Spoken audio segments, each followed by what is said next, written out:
So it's great to be here. I'm Marcia Kiefer, pastor of Shared Lutheran Ministry of Fayette County. 4 churches outside of LaGrange, Texas. I have found that most people do do kind of know where where LaGrange is. So we're not in LaGrange, but we are St. John Lutheran Church in Ellinger, St. Paul Lutheran Church in Fayetteville, St. John in Rudersville, and St. John's in Warrenton. So those are the 4 churches. I was called 7 years ago to be the pastor and intend to retire from there. So we don't know how long that will be. But the cooperation started before the year 2000, and in 2001 the 4 congregations came together and made a contract with each other, a covenant about sharing ministry for the things that make sense. So it's a very wide open slate for us for what we can do and how we can do it, and we continue to use that as our guideline. We'll have some stories about how things are going now. I am really pleased today to bring some of the wonder women of the Shared Lutheran Ministry. The one who we dressed alike so you could tell we go together, but we are so thrilled that in the middle of August we received an intern from Luther Seminary, and this is Vicar Birgitta Simpson.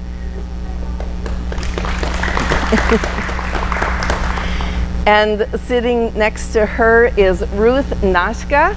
And Ruth is from the Fayetteville congregation. She has been the president of that congregation, but she was the 2nd president of the Shared Lutheran Ministry Council. And next to her is Sharon Fritsch. She's from the Ellinger congregation, is just retired from being the president of that congregation. Not at all happy about that.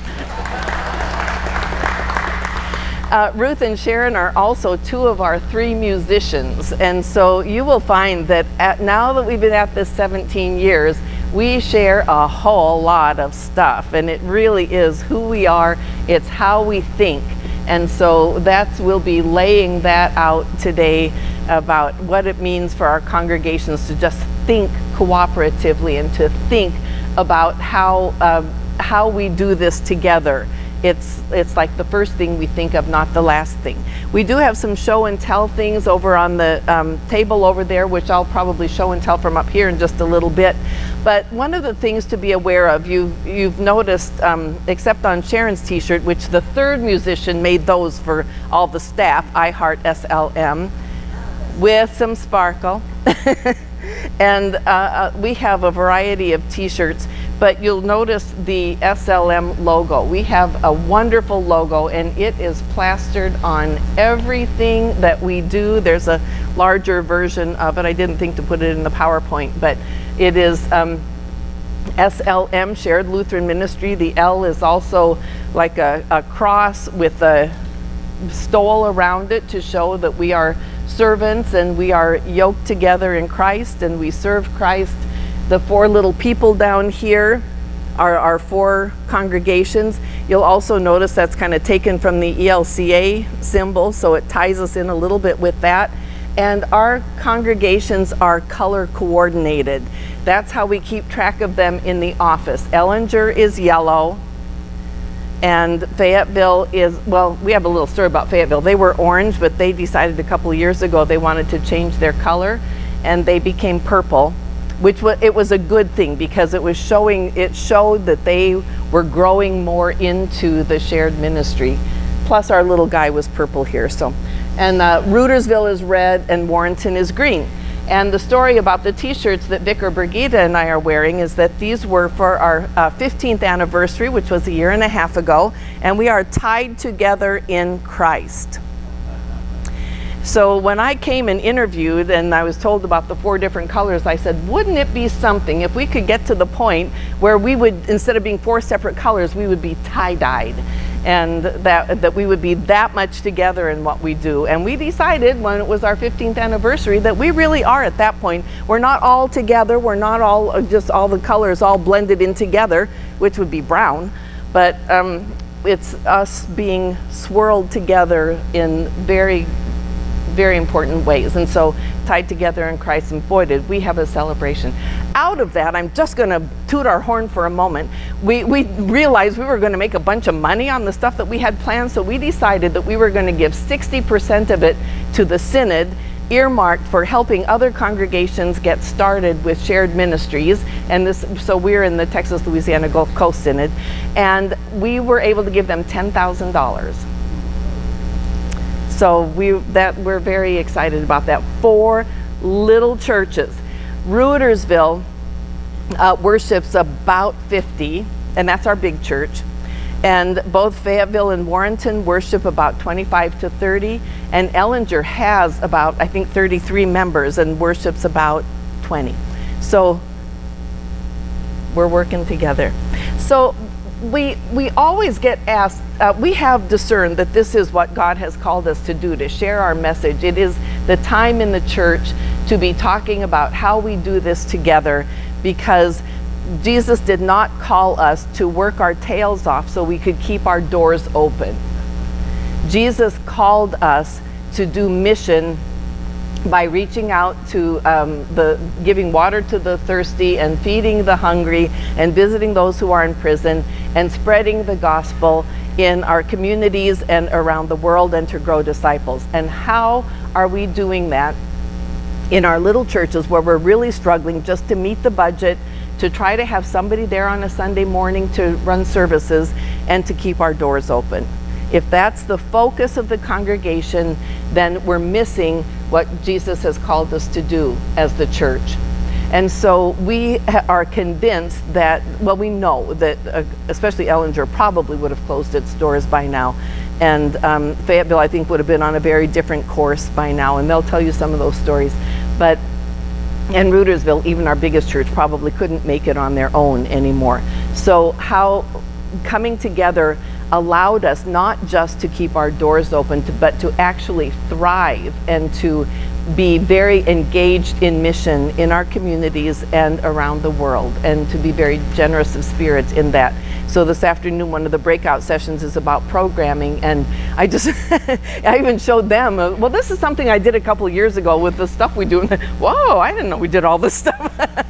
When you put it all together, we're very active. When you compare that with most of the churches at one point just were having services on Sunday morning, and then that was it. So it's a whole different ball game. We're very excited about what we're doing. When we come together to run these seminars, with the questions we always get, you want to know the specifics. How do you handle the money? How do you juggle the worship schedules? What do you do for staff? And all the how-to, so we can get things set up and get all of those details taken care of. But as we have done this over the last few years, we have realized that that is not the first stuff that needs to be taken care of. What is it that allows us to be the shared Lutheran ministry, and what is it that allows us to be successful at what we do? And first of all, we believe there are 2 underlying the groundwork that needs to be set up, and one is trust, the other is communication. So this morning we're going to be talking about trust first for the first hour, and then communication in the second hour that we have, and then this afternoon in the breakout sessions there will be a little more specifics. So I don't have that clicker, I don't think. Oh, okay. So I have to tell you, I've been doing this ministry 34 years, and I put together 2 PowerPoints, and now I'm going to use a clicker. So I don't know. I'm doing my best. I do. So the a key to successful sharing ministry is trust. And you put in that cute little picture, didn't you, Sue? Oh, see how it is, how she takes care of me. So we're going to talk first of all about trust. And so why are we building trust? This is, in our synod, our counterpart to Sue is Blair Lundborg, and he calls these kumbaya moments. You know, when you get together and it's touchy-feely and you're doing all these getting to know you things and trust falls. And I did that once with a group of kids and they dropped me. And that was when I was 30 pounds lighter, so a little fear associated with that picture. But you know, when we're all getting together, and you've had those experiences, I'm sure, because the church is really good at this. So we get together and we do kumbaya moments, and we're all one in the Lord, and getting to know each other and all that. So that is one way to do it. Those are kind of mountaintop experiences, I think, in order to draw us closer together. And you know, we could spend our time this morning doing that. But I also think what we want to be talking about is what is trust about, and how do we build that. So we're going to talk a little more about that.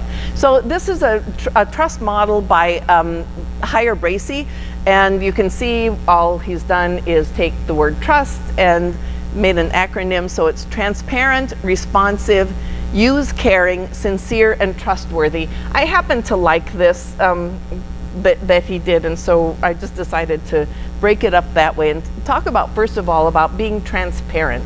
When you are transparent means to be open, to be easily readable, and to be vulnerable. What you see is what you get. I think about this now in this day of computer stuff and internet dating. You see it all the time, that someone has sent a sexier, younger version of themselves to someone that they're befriending on Facebook or on some Match.com or something.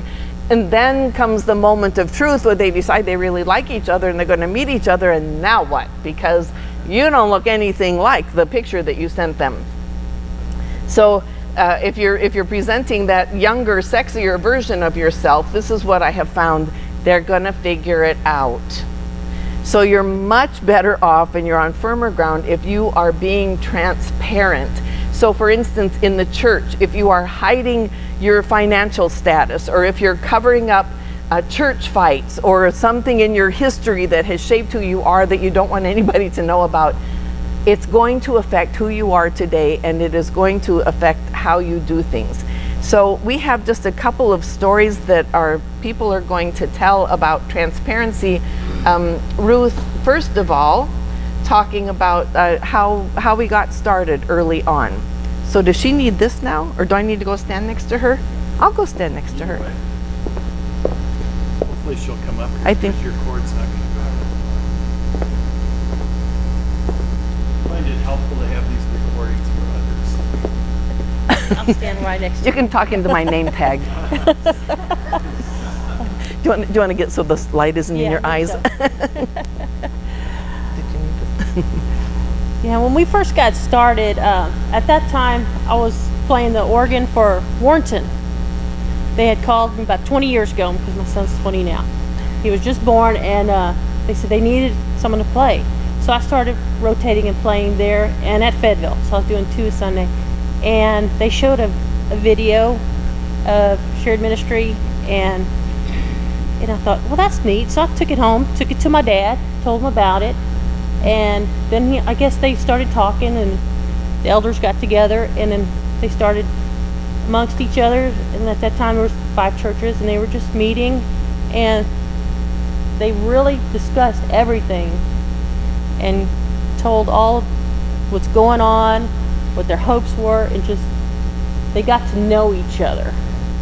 You know, because Ellinger, you know, had lower attendance. Fayetteville was just struggling with just retired pastors on Sundays, and we were just squeaking by. And you know, we needed to know there was somebody out there in our situation that we could trust each other and see what we could do to build together. Excellent, thank you. Yeah, all 4 of them were struggling. Both Fayetteville and Warrenton were in the same boat with just using supply pastors on a Sunday morning and having nothing else going on. And even Rudersville, our big church, had declining attendance and contributions. So it all started, and Norman Schultz, who was kind of spearheading this back then, would tell you that they did it without the pastors. That it started with a bunch of guys who worked at LCRA together from these different congregations, and they had seen a video early on about this shared ministry up in South Dakota, and they started talking about it. Well, our church is going through this, so they had to be transparent with each other to know what their needs were.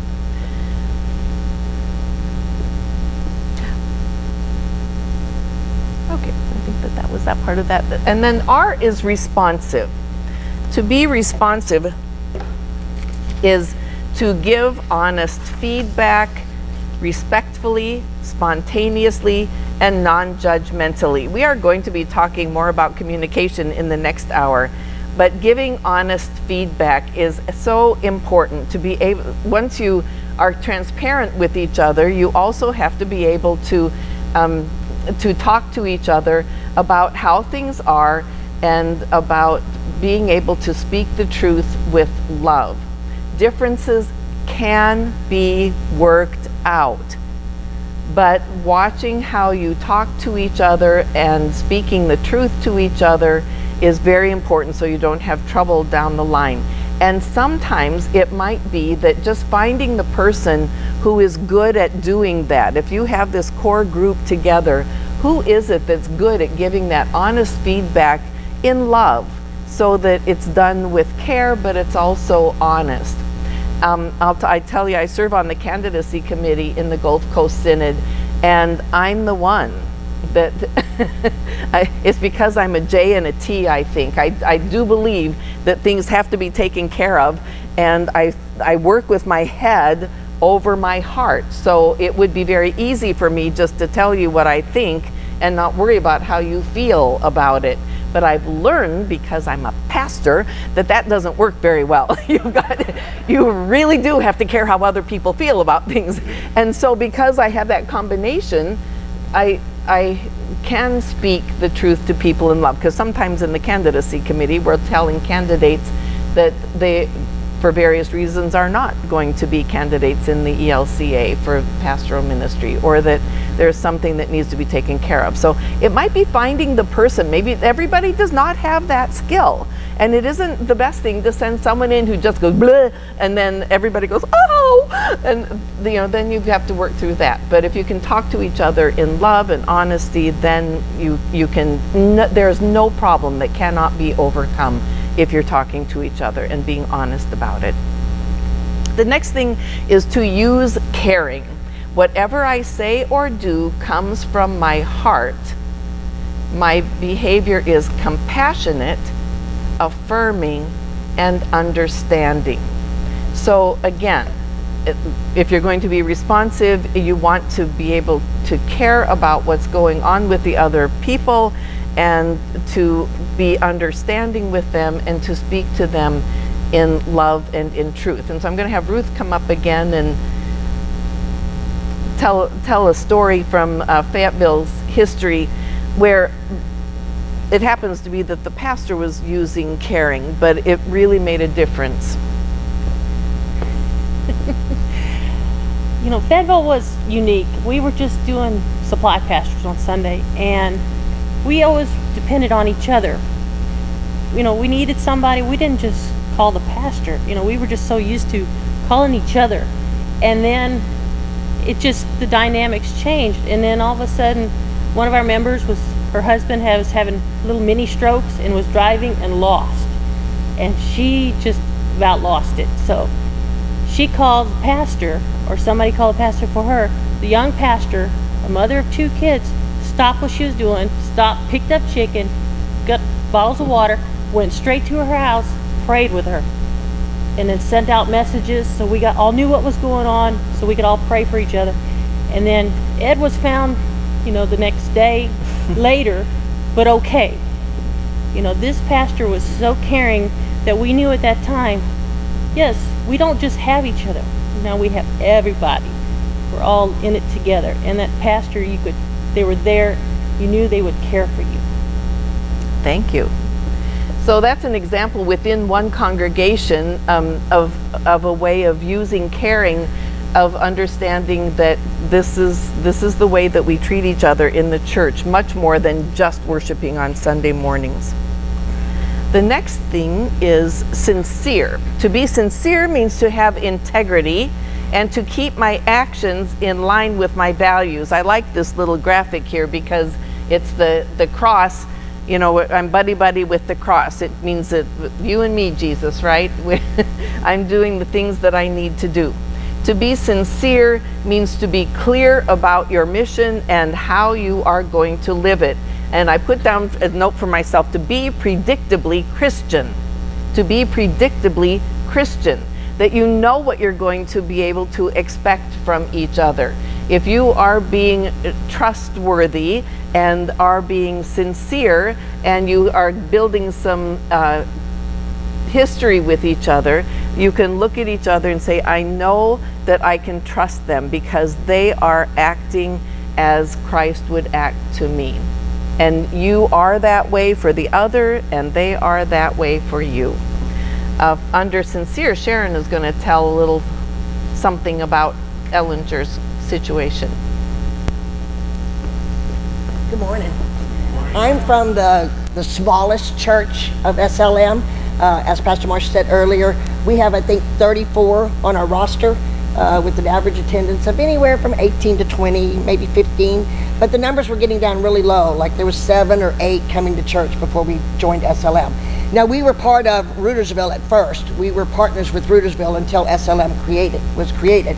But even after SLM was created and we joined that entity, we still struggled financially. Our brothers and sisters at the Warrington congregation, you've heard of the antique fairs that take place down in Warrington. Well, they do a food booth and park cars, and they tithe their money. God bless their souls. And they tithe to us. They gave us money to help us out pay our SLM bill, and I think it was about $3,000. It's not the money so that was important. It was just that act. Out of all 4 churches, I would have to say that Ellinger and Warrington now, we're one.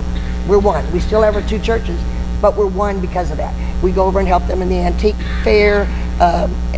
We sometimes close our doors and go worship with them. They close their doors and come worship with us. But it was just that one act of donating to us, tithing to us, and speaking of what sincerity. Sincerity. There you go. You can't get any being Christian. You know what I'm thinking about, you thinking beyond yourself and thinking of the other person, the other church, and putting their needs ahead of your own needs. That is what I'm thinking about this with being sincere, that it's in so many ways like a marriage, and you want to be a good partner. When you take vows of marriage, you say that you're going to love, honor, respect, and care for each other, and that's it. It's about living your life with someone else. You're always taking that other person into consideration when you're making decisions and when you're planning your future and all of that.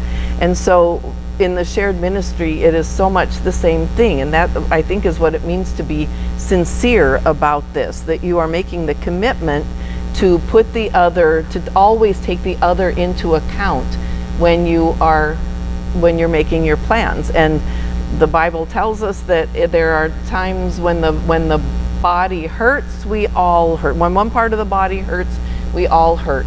And when something's going well, then we all rejoice. Well, this is definitely what it's like in the shared ministry. We really have to be aware of what's going on in the other churches and to help each other out, because we all do better. We all thrive when all parts of our body are functioning well. So I think that was a big thing. And how many of you would say that that would be oh, well, we'll just go down and help the church down the street? We don't often do that. We think about the church down the street as being our competition. We're in competition for resources. We're in competition for members, for money, for mission sites. We're in competition with each other rather than thinking of each other as cooperating in ministry and mission. So I think that's one of the biggest shifts that happens in thinking when you start looking at doing a cooperative ministry or a shared ministry of some kind. Starting to look at each other as being part of the same body of Christ, perhaps with different strengths, and how can we work together so that we all thrive in our ministries. So the last one is T, trustworthy. When we put all of this together, I think when you put together being transparent, being responsive, using care, being sincere, you end up being trustworthy if you follow through with these things. You are dependable. You are a partner that can be counted on. I want to talk about a congregation that's not part of ours but is in our area, who had a history, as they've alluded to already, that all the little churches in our area have been partnered with somebody else along the way. And this congregation had been partnered, I think, for a while with Warrenton, for a while with Fayetteville, and just there was always something wrong. They were always suspicious. They were always trying to figure out, well, we think we're getting gypped. We think we're getting cheated. Managed to disappoint a couple of pastors and run one out of town, and nobody trusted them. And the time came, after that pastor left, the time came that they, of course, needed to be in partnership with somebody, because they were too small to make it on their own, and nobody wanted to be their partner. Everybody around had been burned by them in the past. And that congregation went through, I believe it was 3 years, an interim came in just to do interim. They didn't want to pay, they didn't want to do any work, they just wanted to have somebody come on Sundays and keep them going until they could join up with somebody else. And that's kind of what they did. And then that one's time was up, and then they got another one, and this time maybe they would do a little bit more. By the time they got to the third interim, they realized that they really had to do some work on themselves. And again, like a marriage, if you aren't a healthy person coming into the marriage, then it's going to be a rough marriage. And so this congregation, under their third interim, did internal work. They got rid of the people who were causing the major part of the problem, the naysayers, the ones that were trying to get them to leave the ELCA, and once those ones were gone, they could start healing, they could start getting stronger, and they could become healthier. And after, I'm pretty sure it was 3 years, they were able to get hooked up with another congregation, and it is going really, really well. In fact, I'd say they're probably the most enthusiastic in that partnership. So there's some work to be done on yourselves in order to make sure that you are the trustworthy kind of partner that is going to make this work. I've got a question, Jeff. You don't want to go into that. When you say get rid of some people that were causing trouble, did the congregation remove them, or did they just naturally migrate out after a while? They naturally migrated out. They may have been a little encouraged. It wasn't my congregation. I don't know. I don't know the specifics. But you know in your congregations who the troublemakers are and who the naysayers are. And so part of it is, Ruth will talk a little bit later about a way of dealing with naysayers at Fayetteville. But there are ways of dealing with naysayers and taking their power away. Well, often when they don't have the power anymore, they don't want to be there. They want to go somewhere else and cause trouble where they might have some more success. So anyway.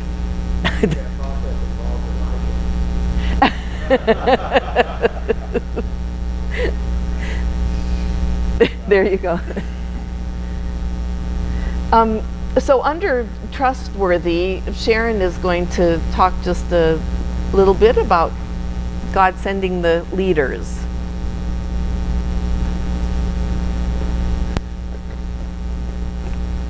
As we all know, God has a plan for us and for our lives.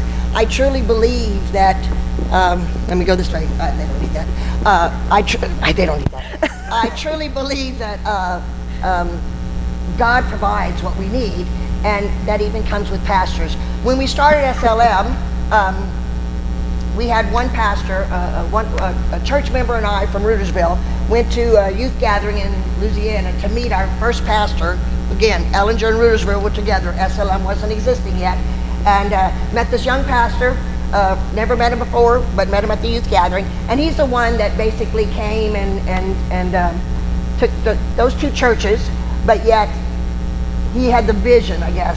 Charles in our hand, and we learned about the churches up north where there were 7 of them coming together and forming an SLM, a shared ministry.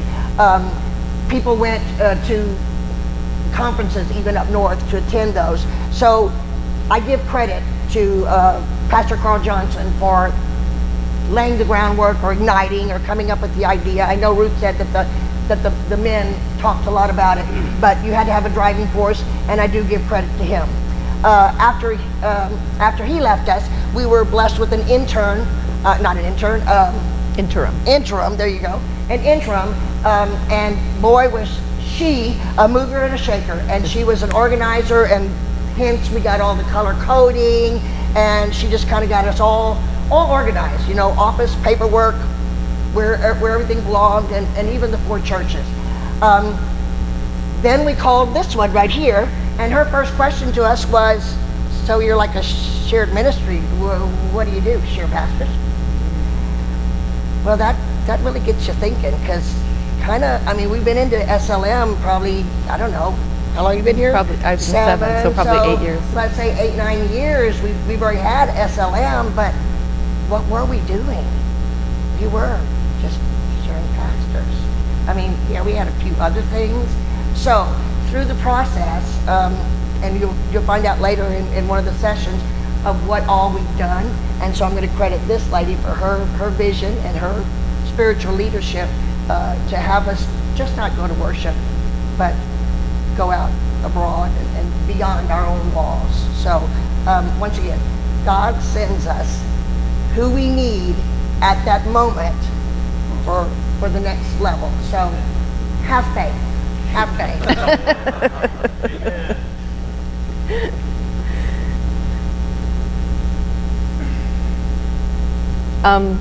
And Ruth, you're going to talk a little bit about the musicians and contributing to the trust. I think that too, with Sharon, what Sharon was saying, the trust developed between the people and the pastor, but also with each other, the more exposure they had to each other.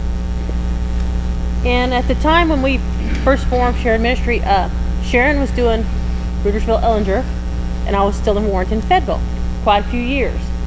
And Sharon and I knew each other. She's my mentor. She's the reason why I got on that piano bench, started playing that pipe organ, because she was there for me to help teach me along the way. And we got to talk, and she's like, well, I get paid from this church, and I get paid from this church. Then I realized we weren't getting paid the same, and the churches were still doing it. And then we realized, why isn't this coming through shared ministry? You know, why don't we start rotating? So that's what we started doing, is rotating. And then it kind of got confusing. They know which one to pay where and what. Yeah, it's better to just pay through shared ministry, you know. And then we kept their own schedule, and they know they can trust one of us will be there. And they know they will have a musician on a Sunday. And if one of us can't be there, we have a backup. We will have some money there for you. You can just trust us. And that works. And Kristen came. Then Kristen came back. Yeah. So then we were able to rotate 3. I do the scheduling for musicians. Like, I can tell you where Sharon's going to be this Sunday, where I won't be with me. I get a Sunday off. But, you know, you got to trust, you know, lay out a plan, get your team going. They will know. They will put you where you need to be. And just to add to that, the beauty of being a musician in SLM is I belong to Ellinger. She belongs to Fayetteville. But when we introduce ourselves, I don't even want to say that I'm from Ellinger. I'm from SLM.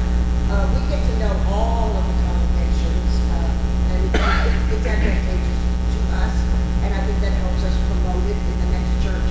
So I was in Ellinger, I know what Ellinger's doing, now I'm going to Rudersville, I'm hearing what Rudersville's doing, but then I also can tell them what Ellinger's doing, okay? So communication just keeps, I think the musicians have a lot of communication. They're like little bees, but pollinating around. But I think your attitude is important too, because you're not promoting your own church above any other church. You know, I'm not a member of any of the churches. I'm the pastor of all of them. So I don't have an allegiance to one or the other. And you love all of your children, you know, equally, but for different reasons probably. And that's how we are.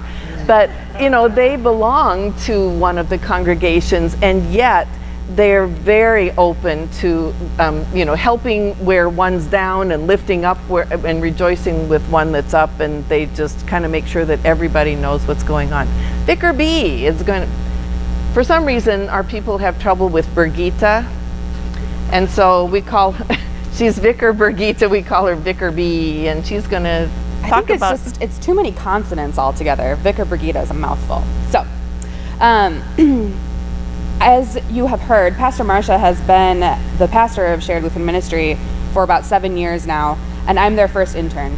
So this was not something that was like, she can't do it on her own. She absolutely can do it on her own. And there is sort of a stereotype in a lot of churches that an intern is what you do when you can't pay a full-time pastor, and it's just sort of easier and you have somebody kind of off on the side. And that is absolutely not the case with this congregation. They were excited to expand their ministry and to open up their doors and to show their model. As you can guess, they like to show off what they're doing and doing it very well to a new upcoming pastor and to be a part of the learning process. And they are so solid in what they are doing that they feel comfortable having a newbie come in and learn about what it means to be a pastor and to share and grow with me along the way.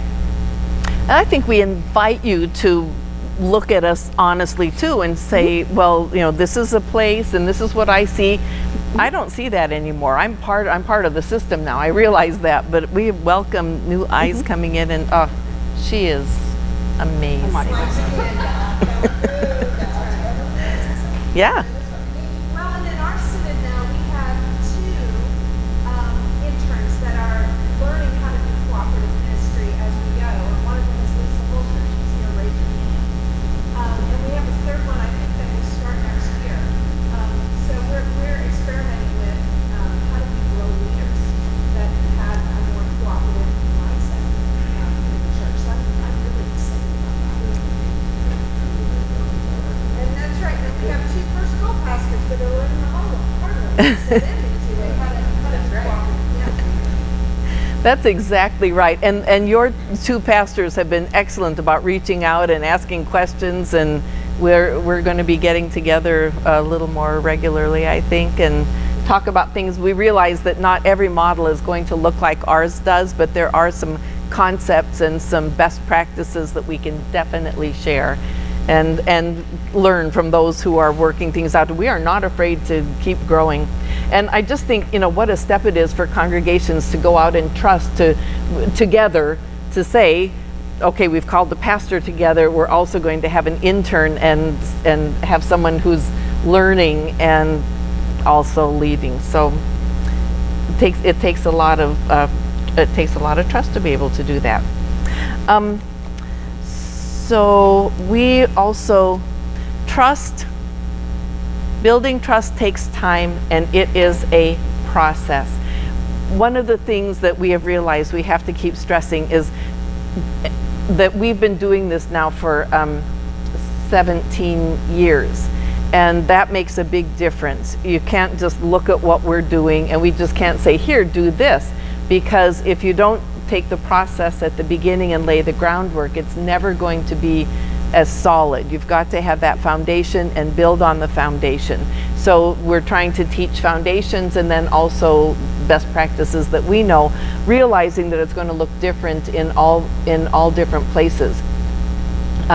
We have learned some things along the way. We have baby steps, and we have, oops, did I get ahead of myself? We have baby steps and we have best practices. That's the next one.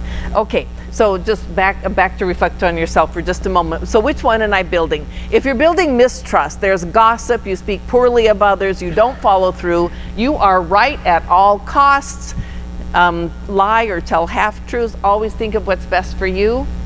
If that's the model that's going on in your church, then you need to do some internal changes before you can be a good partner with somebody else, or there just won't be that trust.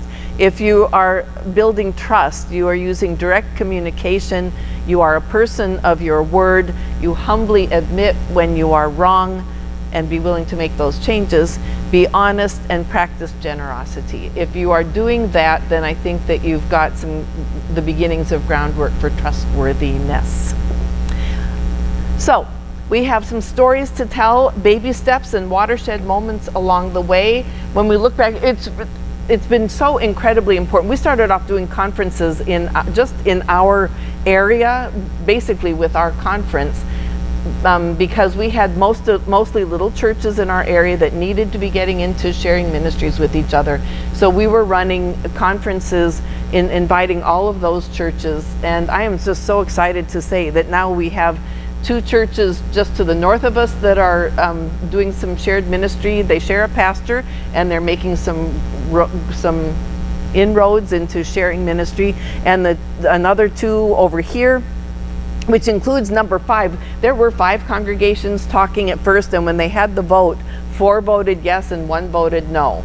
And so now that congregation is in with another congregation too, and so we have 2 here and 2 here, and actually they're starting to talk about ways that the 4 of them might be able to do some things together. Both of those shared ministries have full-time pastors, and they're talking about how they might be able to learn more about each other, and they are taking some baby steps too, just getting to know each other, all 4 of them.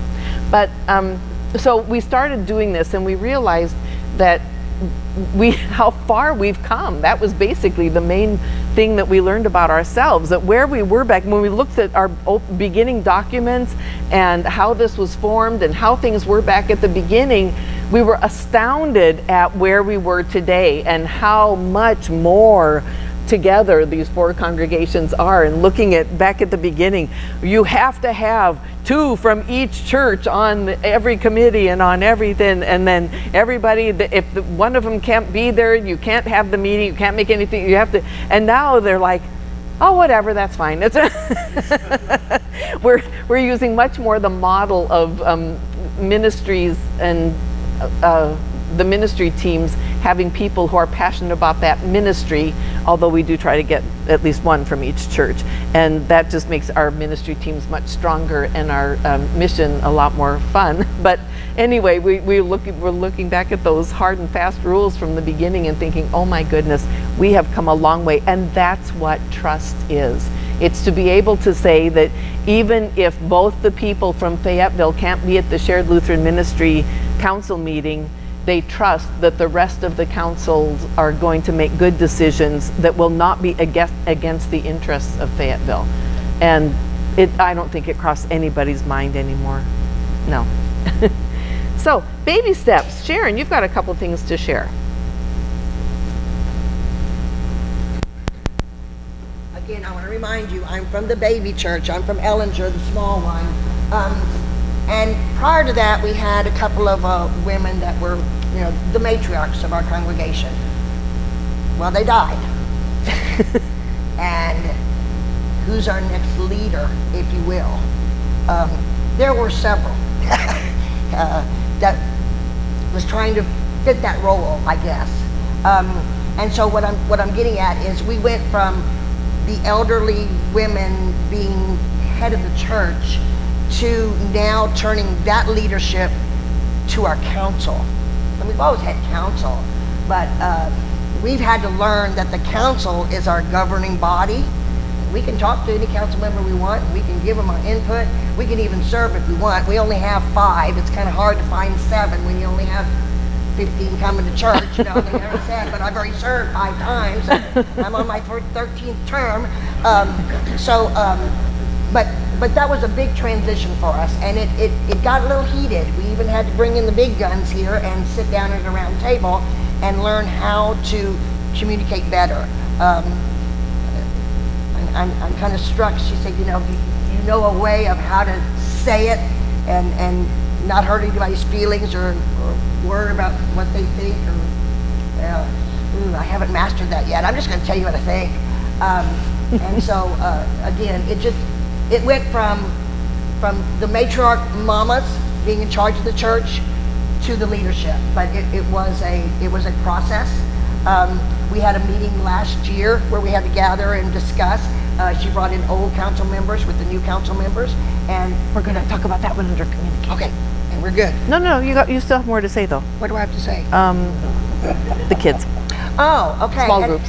And we do every Wednesday night. We have small groups, so it's the children. The beauty of our SLM right now is when you talk to a younger person that's 8, 10, and ask them what church, Pastor Marcia, what church do I belong to? They don't know because they come on Wednesday nights and we all 4 of us go together. So we're witnessing the kids trusting each other and getting to know each other, and we're all within 15 miles, but we don't all go to the same school. So they're, you know, you learn from the little ones as well. So it's a learning process for all of us, but you know, our youth is ones that are kind of setting the pace for us old guys. Thank you. Yeah, we've said that you can tell where a person is in their relationship with this, because some say, I belong to St. Paul Lutheran Church in Fayetteville. It's part of the shared ministry. And some say, I belong to the shared ministry at Fayetteville. And I was going to show you, I have a pen, I think I put it over on that table, that St. Paul has, they have a big parade coming up. Lickskillet is their big festival, and they have pens that they're going to give out, and it says first, Shared Lutheran Ministry, St. Paul Lutheran Church, Fayetteville. And so you know, it's just growing into that being a shared ministry. It takes a lot of trust. And Ruth?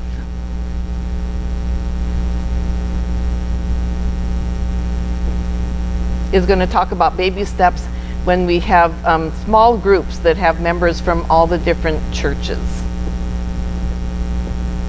Ministry teams. Is that more and then the joint council. The ministry teams. Okay. And worship and music and stuff. Yeah, because like I'm part of the worship and music team. You know, before we relied on pastor to pick the hymns and do it all. But when we came with Ellinger and Roosevelt, they had a ministry team that chose the settings, the music, and we got to know each other. And then it's like, oh, we don't want the Greenwood songs. You know, we like with one voice. We want, you know, it's like, well, how do you compromise? Well, we have a team together. And with our team, we sat down, choose the liturgy, let the pastors pick the hymns, if they fit better. And, you know, we trust that it's going to work out that way. We got this team going. That was one of our original teams, was the worship and music, and it went without a hitch. I mean, we had more people from Rudersville on the team, but because they were mostly the team back then. And then, but we always had at least one from all the churches on it.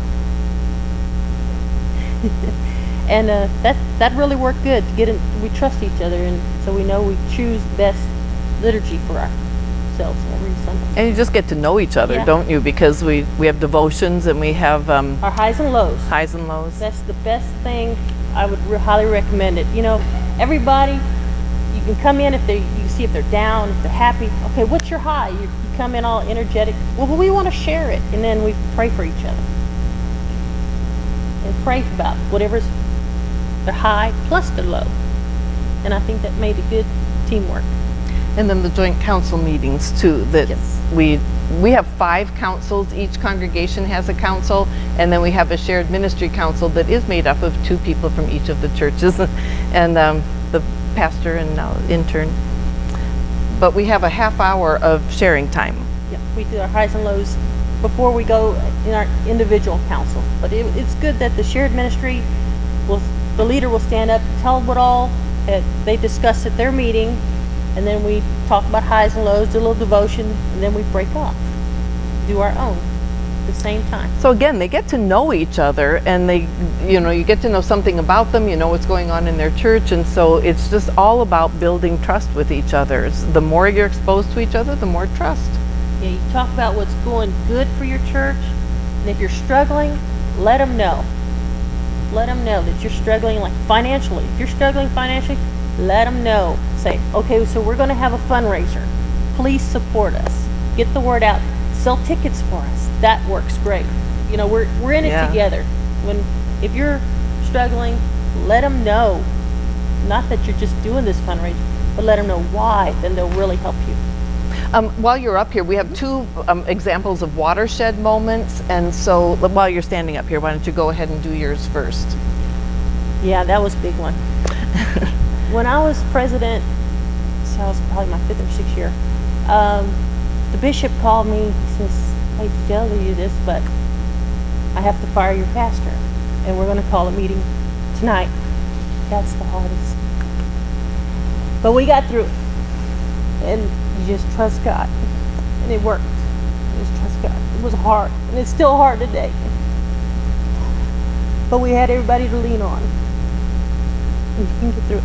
There was some real fear that that might be the end of the shared ministry, because it was Pastor Carl, the one who was the founding pastor, had to be released like this because of sexual misconduct, not within the congregation, thankfully, but it, as you can tell, was still really hard. But it was a big question then if the shared ministry could go on without having Carl as their pastor and their leader. And they learned that they had to trust each other and work together and keep on going. And we learned interim contracts are great.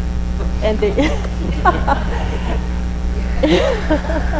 and we can bring in, and they will help you with your struggles. They're sent there for you for a reason. Thank you. And Sharon has one more quick story about a watershed moment. Oh, we made her cry, and now she has to come up here. Oh, I would say, I don't even know how long. But anyway, Ellinger celebrated their 150th. Again, I'm going to keep telling you, I'm the smallest church. So when you have 15 people and you want to throw a party for celebrating 150 years, you need a little help. I do believe in my heart that that was a turning point, a big turning point for SLM, because we had to reach out to the other churches. We had to ask them, will you serve? Will you bake cakes? Will you run this? Will you? It was a wonderful gathering. We called all of our pastors, old pastors in. We couldn't have done it. We couldn't have done it by ourselves. It was again, through the help of all 4 churches in the SLM. We had a big party. I danced with the bishop. Yes, he does waltz. Okay. We never made to. We had polka service in the hall. I mean, it was a nice gathering. But the beauty of it all, it wasn't the money that we made. It wasn't anything above anything else. It's just that we all came together as one, with no, oh my gosh, we got to go help out Ellinger, but we're off today. We've already been to church. And why are they even here? Right, we're the babies, remember? But it was a beautiful sight, and I truly believe in my heart that was the turning point of really showing SLM, showing us as the members what a shared Lutheran ministry is all about. So, thank you, SLM. And every congregation will tell you that was a watershed moment. That was, I think, 2 years before I came, so it must have been going on 9 years now or something. So we want to wrap up this part about trusting. We're going to go into communication in a few minutes, but should we get them up and moving around? And We're just having a conversation at the table before the break about what they heard. okay, so this is what I was wondering if you would do for trusting. It is a huge thing about being able to say your highs and lows with each other. And so, because we have found, we're going to have a little of this under communication too, but we have found that it's really easy to tell everybody your highs. And when I first came, they were having highs and lows with the council meetings, and the councils would say, oh, well, we did great, we had this was good. Well, what was your low? No, everything's fine. Or they would say, oh, no, we don't have anything. And so they'd pass on. And I made the president say, you have to call on each one individually, and they must say both a high and a low, even if they have to search for one or the other, because that is how you gain trust and are vulnerable with each other. So I would invite you at your tables, in your own personal life, look at the people around you and make yourself a little vulnerable to these people. In this, what's going on right now in your life, what is a high and what is a low? And then just pass that around, and it'll be kind of a nice segue into communication also. Go.